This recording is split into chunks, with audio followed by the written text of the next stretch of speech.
नमस्कार, मैं डॉक्टर निशी मिश्रा, प्रवक्ता अर्थशास्त्र।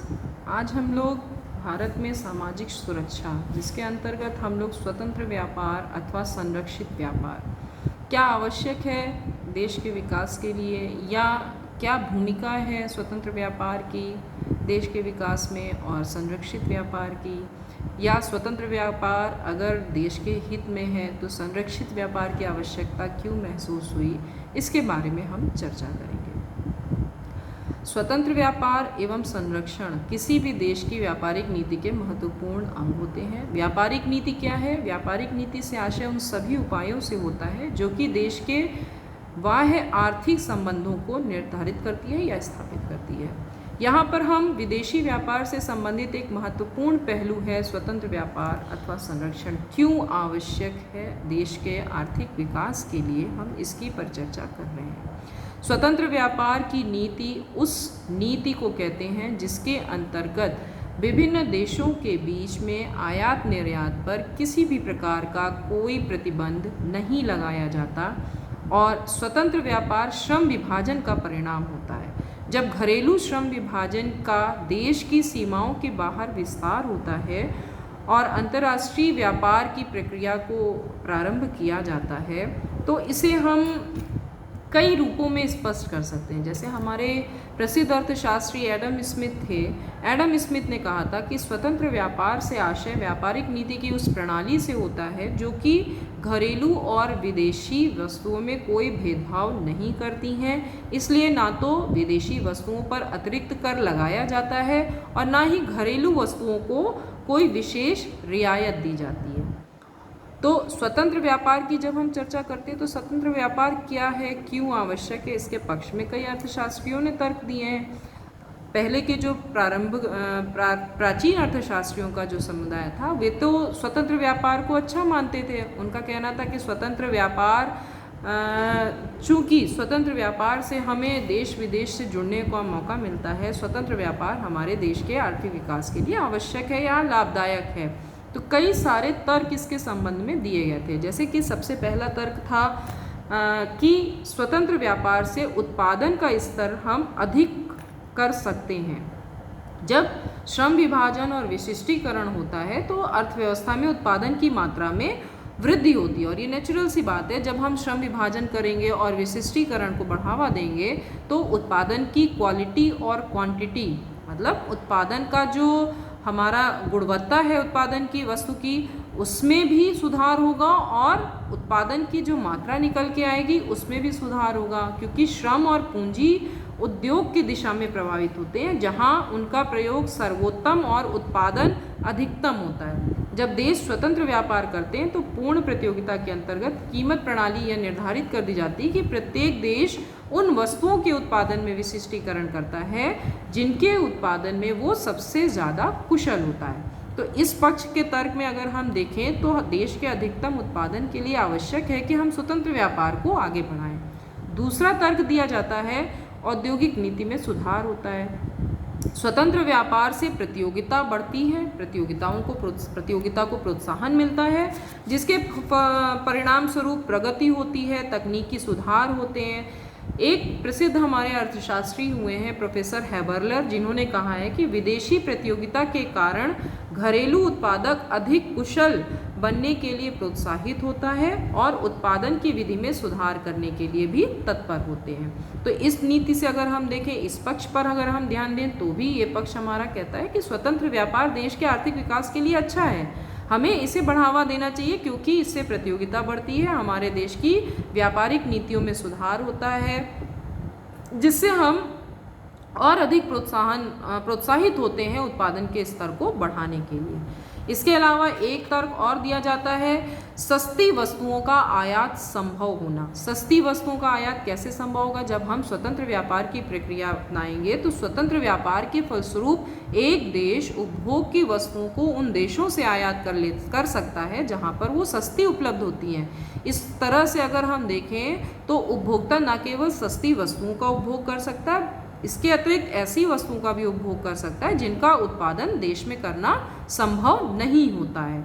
इस तर्क पर अगर हम ध्यान दें तो ये तर्क भी हमारा यही कहता है कि हमारे देश को स्वतंत्र व्यापार की प्रक्रिया को ही आगे बढ़ाने के लिए प्रयासरत रहना चाहिए, स्वतंत्र व्यापार की प्रक्रिया ही बढ़ानी चाहिए। इसके अतिरिक्त एक और तर्क आता है जो कि स्वतंत्र व्यापार के पक्ष में है कि हमारे देश की राष्ट्रीय आय बढ़ती है। राष्ट्रीय आय भाई कैसे बढ़ती है? क्योंकि स्वतंत्र व्यापार के अंतर्गत उत्पादन का स्तर अधिकतम होता है, जिससे देश की कुल राष्ट्रीय आय बढ़ती है। और उत्पादन अधिकतम क्यों है? क्योंकि एक देश उन्हीं वस्तुओं का उत्पादन करता है जिनके उत्पादन में वो सबसे ज़्यादा कुशल होता है, सर्वाधिक कुशल होता है। तो इस तर्क के आधार पर भी हम कह सकते हैं कि देश की राष्ट्रीय आय बढ़ रही है, इसलिए स्वतंत्र व्यापार हमारे देश के हित में है। इसके अतिरिक्त एक और तर्क आता है सामने। वो तर्क क्या है कि पारस्परिक सहयोग और सद्भावना की जो भावना है, सद्भावना की स्थिति उत्पन्न होती है। तो अंतर्राष्ट्रीय व्यापार करने से क्या होता है, दो देश या कई देश आपस में एक दूसरे के संपर्क में आते हैं और विभिन्न देश आयात निर्यात के लिए एक दूसरे के ऊपर निर्भर हो जाते हैं, जिससे उनमें पारस्परिक सहयोग और सद्भावना में वृद्धि होती है। तो अगर हमें बढ़ते हुए राष्ट्रवाद, अंतर्राष्ट्रीयवाद अथवा दोनों की बढ़ती हुई दुनिया में अंतर्राष्ट्रीय अर्थशास्त्र के ज्ञान और समझौतों को देखना है, तो ये आवश्यक है कि हम स्वतंत्र व्यापार को आगे बढ़ाएं और स्वतंत्र व्यापार के माध्यम से हम पारस्परिक सहयोग की और सद्भावना को भी जागृत करें या आगे बढ़ा सकते हैं। अब इस तर्क से भी अगर हम देखें तो ये भी जस्टिफाई करता है, ये तर्क भी कहता है कि स्वतंत्र व्यापार की प्रक्रिया अच्छी है, क्योंकि इससे हम कई देशों के संपर्क में आते हैं और एक दूसरे पर निर्भर होते हैं, और निर्भरता से एक दूसरे के प्रति हमारे मन में सहयोग की भावना जागृत होती है और सद्भावना उत्पन्न होती है। इसके अलावा एक और तर्क है जो ये कहता है कि स्वतंत्र व्यापार आवश्यक है। क्या? अर्थव्यवस्था में संतुलन को बनाए रखने के लिए। जब स्वतंत्र व्यापार होता है तो स्वतंत्र व्यापार के फलस्वरूप व्यापार चक्रों के प्रभाव को कम करके अर्थव्यवस्था में संतुलन की स्थिति को बनाए रखा जा सकता है। जब मंदी की स्थिति आती है जिसमें कीमतें गिर जाती हैं, तो निर्यातों को बढ़ा करके हम कीमतों में संतुलन कर सकते हैं, और जब मुद्रा प्रसार की स्थिति आती है जिसमें देश में कीमतें बढ़ने लगती हैं, तो आयातों को प्रोत्साहित करके हम कीमतों को बढ़ने से रोक सकते हैं। तो अगर हम अर्थव्यवस्था में संतुलन को बनाए रखना चाहते हैं तो ऐसी स्थिति में भी स्वतंत्र व्यापार काफ़ी लाभप्रद है या देश के आर्थिक विकास को बढ़ाने में सहायक है। अब बहुत सारे ऐसे तर्क भी आए जो ये कहते हैं कि स्वतंत्र व्यापार देश के लिए अच्छा नहीं है। मतलब हमने अभी तक जो तर्क पढ़े उसके आधार पर हम ये कह सकते हैं कि देश के विकास के लिए आवश्यक है कि हम स्वतंत्र व्यापार करें, लेकिन बहुत सारे अर्थशास्त्रियों ने या बहुत सारे विचारकों ने अपने ऐसे तर्क भी दिए जिसके माध्यम से ये कहा जा सकता है कि स्वतंत्र व्यापार देश के विकास के लिए अच्छा नहीं है। तो ये इसके नेगेटिव पॉइंट्स हैं कि क्या ऐसी स्थितियां आती हैं स्वतंत्र व्यापार के फलस्वरूप जिससे कि देश के विकास को हम समझ सकते हैं कि वो हमारे हित में नहीं है या देश के विकास के हित में नहीं है। तो पहला है पॉइंट, प्रतियोगिता की स्थिति जब उत्पन्न होती है तो अर्धविकसित देशों को हानि होती है। अब ये तो बिल्कुल नेचुरल सी बात है कि विश्व के बहुत सारे ऐसे देश हैं जो कि विकसित देशों की श्रेणी में आते हैं और बहुत सारे ऐसे देश हैं जो कि विकासशील देशों की श्रेणी में आते हैं और बहुत सारे ऐसे देश हैं जो कि अर्धविकसित देशों की श्रेणी में आते हैं। तो जो विकसित देश हैं जिनके पास पर्याप्त संसाधन है, उत्पादन को बढ़ाने की क्षमता है, उनके लिए तो तर्कसंगत है स्वतंत्र व्यापार की स्थिति। लेकिन जो अर्धविकसित देश हैं जहाँ पर अभी वृद्धि की संभावनाएं खोजी जा रही हैं या तलाशी जा रही हैं, तो ऐसी स्थिति में उन देशों के लिए ये चीज़ अच्छी नहीं है, स्वतंत्र व्यापार की प्रणाली अच्छी नहीं है। क्योंकि विदेशी व्यापार विकसित और अर्धविकसित देशों में अगर होता है तो इससे सबसे ज़्यादा हानि अर्धविकसित देशों की होती है, क्योंकि वो विकसित देशों के साथ प्रतियोगिता नहीं कर सकते, उनका शोषण होता है। और स्वतंत्रता से पूर्व ब्रिटेन द्वारा भारत का शोषण इसका प्रत्यक्ष उदाहरण है। अर्धविकसित देश उस तरह से प्रतियोगिता में हिस्सा नहीं ले सकते जैसे कि विकसित देश आपस में उत्पादन के स्तर को बढ़ाने के लिए प्रतियोगिता में हिस्सा लेते हैं। तो इसका बुरा प्रभाव अर्धविकसित देशों पर पड़ता है। दूसरा इसका तर्क है कि पूर्ण रोजगार की मान्यता जो मानी जाती है ये सर्वथा गलत है। पूर्ण रोजगार अर्थव्यवस्था में कभी नहीं पाया जा सकता। इस स्थिति में अगर हम स्वतंत्र व्यापार को कहते हैं तो स्वतंत्र व्यापार में कहा जाता है स्वतंत्र व्यापार के अंतर्गत पूर्ण रोजगार की स्थिति होती है, पर यह भी गलत है क्योंकि अधिकांश देशों में भयंकर बेरोजगारी, अर्ध बेरोजगारी इस तरह की स्थितियां पाई जाती हैं और ऐसी दशाओं में अगर हम आयात को नियंत्रित करते हैं और संरक्षण की नीति को अपनाते हैं तो देश में उत्पादन और रोजगार के स्तर को बढ़ाया जा सकता है। और अगर हम स्वतंत्र व्यापार को ही करेंगे तो हम अपने देश में किसी भी तरह से नए स्तर को या नई प्रगति को खोजने का प्रयास ही नहीं करेंगे। तीसरा इसका तर्क है कि राजनीतिक हस्तक्षेप होता है। स्वतंत्र व्यापार के साथ जब राजनीतिक हस्तक्षेप और दबाव का भी सूत्रपात होता है, जैसे कि जिससे सभी देशों की जो भी देश आपस में कनेक्टेड होते हैं उनकी स्वतंत्रता खतरे में पड़ने लगती है। देशों ने अनुभव किया है कि राजनीतिक स्थिरता एवं स्वतंत्रता के लिए आर्थिक आत्मनिर्भरता अति आवश्यक है और इस दृष्टि को ध्यान में रख करके स्वतंत्र व्यापार की नीति का परित्याग करके संरक्षण की नीति को अपनाया गया था। एक अन्य और महत्वपूर्ण तर्क है जो कि कहता है कि अर्थव्यवस्था में स्वतंत्र व्यापार की स्थिति अच्छी नहीं है। ये तर्क क्या है? शिशु उद्योगों का विनाश, जो कि हमारे न्यूली बॉर्न इंडस्ट्रीज़ हैं। जब हम स्वतंत्र व्यापार के अंतर्गत व्यापार की प्रक्रिया को अपनाते हैं तो ये हमारे देश की जो न्यूली बॉर्न इंडस्ट्रीज़ हैं इनका डेवलपमेंट नहीं हो पाता है।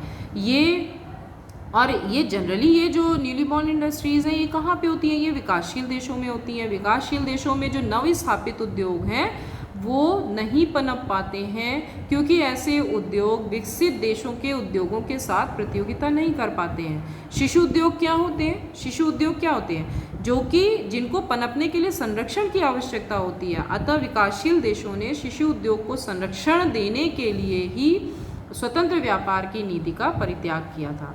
तो ये कई सारे ऐसे पॉइंट्स हैं। जब आप कोई चीज़ किसी भी नीति को अपनाते हैं तो उसके पक्ष और विपक्ष दोनों ही हमें देखने को मिलते हैं। स्वतंत्र व्यापार के संदर्भ में भी यही हुआ कि स्वतंत्र व्यापार के कई सारे पक्ष निकल के आए कि हमारे देश के आर्थिक विकास के लिए स्वतंत्र व्यापार आवश्यक है, लेकिन उसके ही संदर्भ में कई सारे ऐसे पक्ष भी निकल के आए जो कि ये बता रहे हैं कि स्वतंत्र व्यापार से देश के विकास के स्तर को नहीं बढ़ा सकते अगर वो देश विकसित नहीं है, विकासशील देशों में या अर्ध विकसित देशों की श्रेणी में आ रहा है। तो कई सारे ऐसे तर्क हैं जो कि बताते हैं कि ये स्थिति इन देशों के संदर्भ में नहीं आती है। अब संरक्षण की प्रक्रिया क्या है इसके बारे में भी हम थोड़ा पढ़ते हैं या जानते हैं। संरक्षण क्या है? स्वतंत्र व्यापार को हटा करके संरक्षित व्यापार की परिकल्पना क्यों की गई या इसको औचित्य में क्यों लाया गया, इसको स्थान क्यों दिया गया अंतर्राष्ट्रीय व्यापार के अंतर्गत, इसको भी जानना बहुत आवश्यक है।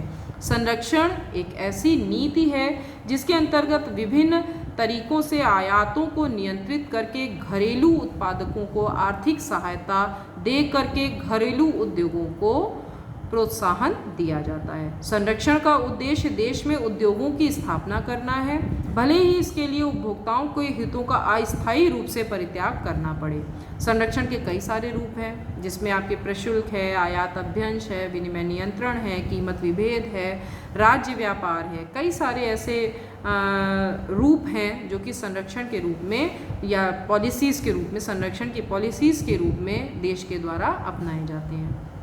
अब संरक्षण का जब अगर हम ऐतिहासिक अध्ययन करें, ऐतिहासिक विवेचन करें तो आधुनिक रूप में संरक्षण की नीति का सूत्रपात सबसे पहले अमेरिकन अर्थशास्त्री अलेक्जेंडर हैमिल्टन ने किया था, जिन्होंने संरक्षण के पक्ष में जो प्रसिद्ध अभी मैंने आपको बताया शिशु उद्योग तर्क, न्यूली बॉर्न इंडस्ट्रीज़ के बारे में अपना तर्क दिया था। इसके फलस्वरूप 19वीं शताब्दी के प्रारंभ में अमेरिका में भी संरक्षणवाद की नीति का विकास हो चुका था। अमेरिका के ही प्रसिद्ध अर्थशास्त्री हेनरी कैरे ने संरक्षणवादी संप्रदाय की स्थापना की और इसका बहुत समर्थन किया था। और इसके समर्थन में कैरे ने रोजगार की विविधता का भी तर्क दिया था। जर्मनी में संरक्षण की नीति को विकसित करने का श्रेय फ्रेडरिक लिस्ट को है, जिन्होंने एडम स्मिथ की स्वतंत्र व्यापार नीति की कटु आलोचना की थी और आत्मनिर्भर राष्ट्र का विचार विकसित किया था। या आत्मनिर्भर राष्ट्र के विचार को वो आगे लेकर के आए थे। लिस्ट ने स्पष्ट किया था कि चूंकि विभिन्न देशों की आर्थिक विकास की अवस्थाएं भिन्न भिन्न होती हैं, अतः स्वतंत्र व्यापार की जो नीति इंग्लैंड के लिए उचित है अन्य देशों के लिए भी ठीक हो, ये हम नहीं कह सकते। इंग्लैंड क्या है? इंग्लैंड पूरी तरह से विकसित राष्ट्र है। जो नीति इंग्लैंड के लिए अच्छी है ये बिल्कुल भी आवश्यक नहीं है कि वो वो नीति हमारे सभी विश्व के राष्ट्रों के लिए अच्छी हो, जिसमें हमारे अर्धविकसित राष्ट्र भी आते हैं और हमारे विकासशील राष्ट्र भी आते हैं। अब इसके बाद जर्मनी और अमेरिका के बाद अन्य देशों में भी संरक्षण की नीति का प्रसार हुआ और आज विश्व में ऐसा कोई भी देश नहीं है जो पूर्ण रूप से स्वतंत्र व्यापार की नीति को अपना रहा हो।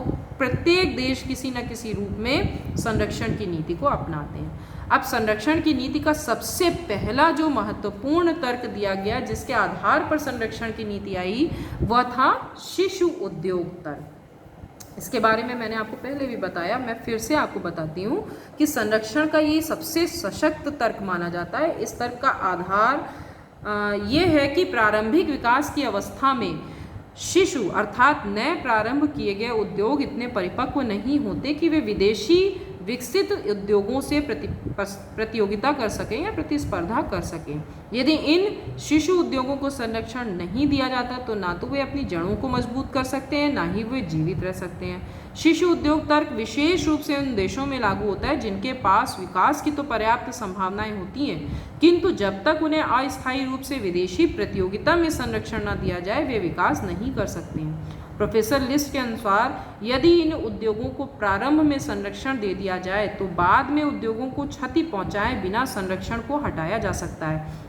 इसीलिए ये कहा जाता है शिशु का पोषण करो, बालक को संरक्षण दो और वयस्क को स्वतंत्र कर दो। मतलब अगर हम विकसित राष्ट्रों की श्रेणी में आ रहे हैं तो हमें संरक्षण की आवश्यकता नहीं है, हम स्वतंत्र हैं। लेकिन जब हम तुरंत अपने देश में उद्योगों को स्थापित कर रहे हैं और उसके बाद अगर हम संरक्षण की नीति को नहीं अपनाएंगे तो हमारे देश के उद्योग नहीं चल पाएंगे, क्योंकि वो अंतर्राष्ट्रीय स्तर पर प्रतिस्पर्धा ही नहीं कर पाएंगे, ना तो गुणात्मक रूप से ना तो मात्रात्मक रूप से।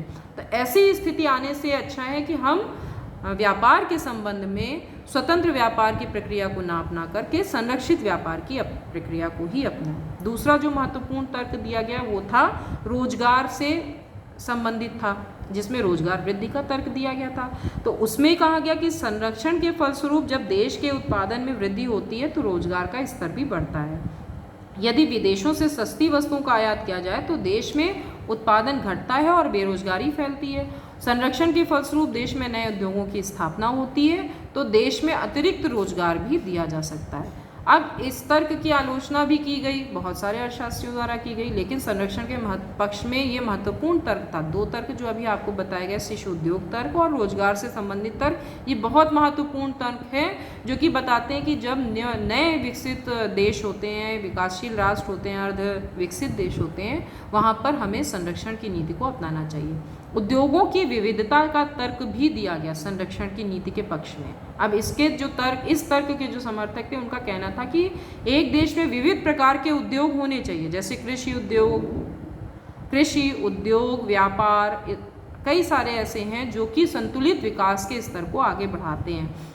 इसके विपरीत अगर हम ये कहें कि कोई भी देश एक विशेष उद्योग में विशिष्टीकरण करके अन्य उद्योगों के लिए विदेशों पर निर्भर हो जाए तो अब जब अर्थव्यवस्था में मंदी की स्थिति आएगी तो ऐसे देशों पर बड़ा ही प्रतिकूल प्रभाव पड़ता है और इसके राजनीतिक परिणाम भी बहुत भयंकर हो सकते हैं। तो अगर उद्योगों में विविधता को अपनाया जाएगा और ये ध्यान रखा जाएगा कि हमें बहुत सारी आवश्यकताओं के लिए विदेशियों पर निर्भर रहने की आवश्यकता नहीं है, तो इसके लिए हमें संरक्षण की नीति को अपनाना ही पड़ेगा। ठीक है। और इसके अतिरिक्त एक अन्य तर्क है जो कि कहता है कि क्यों संरक्षण आवश्यक है, तो ये है आय का तर्क। अब इस तर्क का समर्थन किस आधार पर किया जाता है? इस तर्क का समर्थन इस आधार पर किया जाता है कि प्रशुल्क लगाने से संरक्षण के साथ संरक्षण भी होता है, मतलब उद्योगों को संरक्षण भी मिलता है, साथ ही साथ सरकार को आय भी प्राप्त होती है। तो ये दो रूपों में काम करता है। एक तो हमारे देश को संरक्षण प्रदान कर रहा है, प्रशुल्क लगा दिया गया तो हमारे देश के जो उद्योग हैं वो संरक्षित हो गए। दूसरा, जो विदेशी अतिरिक्त मात्रा में हमारे देश में वस्तुओं को निर्यात कर रहे थे उन पर जब प्रशुल्क लग गया तो सरकार को आय भी प्राप्त होने लगी। तो प्रशुल्क का भार पूर्ण रूप से जो आंशिक या पूर्ण रूप से विदेशियों पर ही पड़ता है, किंतु इसकी भी कई बार आलोचना की गई अर्थशास्त्रियों के द्वारा। इसके अतिरिक्त संरक्षण के पक्ष में राष्ट्रीय संसाधनों के संरक्षण। अब राष्ट्रीय संसाधनों को हम कैसे बचा सकते हैं, ये भी संरक्षण के अंतर्गत आता है। इस तर्क का आधार है कि देश के संसाधनों को सुरक्षित करने के लिए हमें संरक्षण की नीति को अपनाना पड़ेगा, क्योंकि ये विशेष रूप से उन देशों पर लागू होती हैं जो आय प्राप्त करने के लालच में अपने देश के खनिज पदार्थ और कच्चे माल का निर्यात कर देते हैं। और अगर हम अपने देश से ऐसे ही रॉ मटेरियल्स भेजते रहेंगे तो हमारे देश में जो उद्योग विकसित हो रहे हैं उनको रॉ मटेरियल नहीं मिल पाएगा। तो ये कई सारे ऐसे पहलू आए जिन्होंने संरक्षण को देश के विकास के लिए आवश्यक बनाया या आवश्यक माना। तो इस तरह से हम देखते हैं कि संरक्षण के पक्ष में भी तर्क दिए गए जो कि आर्थिक रूप से भी थे, गैर आर्थिक रूप से भी थे, और मिथ्या तर्क भी हैं। जैसे सस्ते श्रम का तर्क है कि अगर हम ये देखते हैं कि हमारे देश में सस्ता श्रम उपलब्ध है तो उसका प्रयोग करके हमें अपने देश के रोजगार के स्तर को बढ़ाना चाहिए, अपने देश के उत्पादन के स्तर को बढ़ाना चाहिए। लागत की समानता का तर्क दिया गया है जिसका आधार कि प्रशुल्क इसलिए लगाया जाना चाहिए ताकि देश और विदेश में लागतों में समानता हो। हम जैसे बात करते हैं कि दूसरे देशों में अगर पर्याप्त मात्रा में रॉ मटेरियल है तो वस्तुओं का वो निर्यात करेंगे, सस्ती कीमत पर देंगे, तो जब प्रशुल्क लग जाएगा तो कीमतें उनकी ऑटोमेटिकली हाई हो जाएंगी। तो इस तरह से कई सारे ऐसे भी तर्क दिए गए जो कि बताते हैं कि संरक्षण देश के विकास के लिए आवश्यक है।